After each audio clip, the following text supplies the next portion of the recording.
we can take a look at the position on the board here. You have to stop and look what would your opponent play if it was his move. So let's say that in this position you are black and you're trying to find a good move. Do you start calculating variations immediately? Most people do. They start evaluating the position and just try to come up with a good move for black. But the thing is here that before you start calculating anything, the best thing to do is just to imagine if it was white to move. What would he play? What would your opponent play if you just gave him a free move? So this is what we call prophylactic thinking. In other words, you just give your opponent a move, and let's see here what white would play. I think that it's immediately clear that if it was white to move, he would play bishop f4, attacking your queen.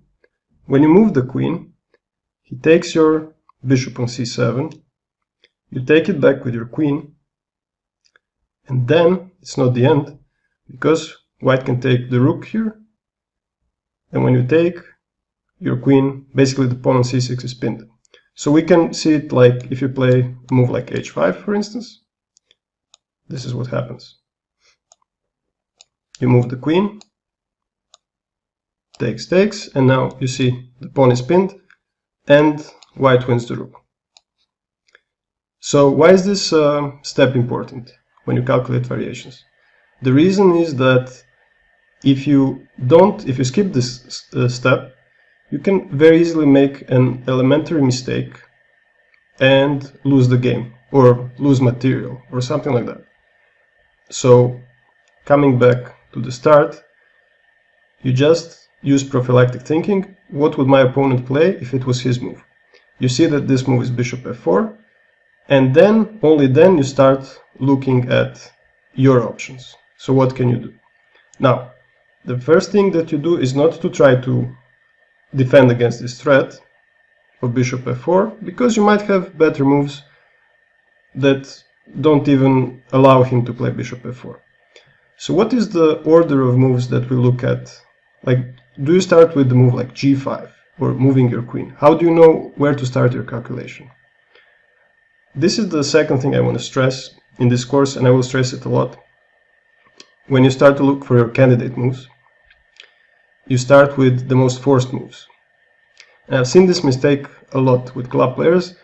When there is a position with forced moves, and by the way here it's not exactly this kind of position, we will see it shortly, they start offering some moves like queen d7 or queen d8, which are good moves, but it's not the move that you should consider first. First, you should consider the most forced moves, which are check, take, and attack. So these three you have to remember. In most positions, especially in tactical positions, you have to consider check, take, and attack in this order, because they are the most, basically by the order of forcefulness, let's say. So check is the most forcing move. Obviously you attack your opponent's king. Well, in this position we don't have a check. Then we look at captures. Again, this is not the kind of position where we actually have good captures, but just instinctively, just for a brief second, you just look at rook takes e3. Okay, it doesn't work. He takes, we don't have anything on g3. But you have to see these forcing moves first. Then we look at attacks, because that's the next kind of forcing move. And here indeed we have an attack, which is a move b5, attacking the queen. We briefly consider it, he takes it. We have to take it with the rook. And then we didn't actually, if we take it just to move further, we didn't actually accomplish anything with this, because we are still losing the rook. Okay, so now we have a better idea about the position. Checks, takes, and attacks don't work.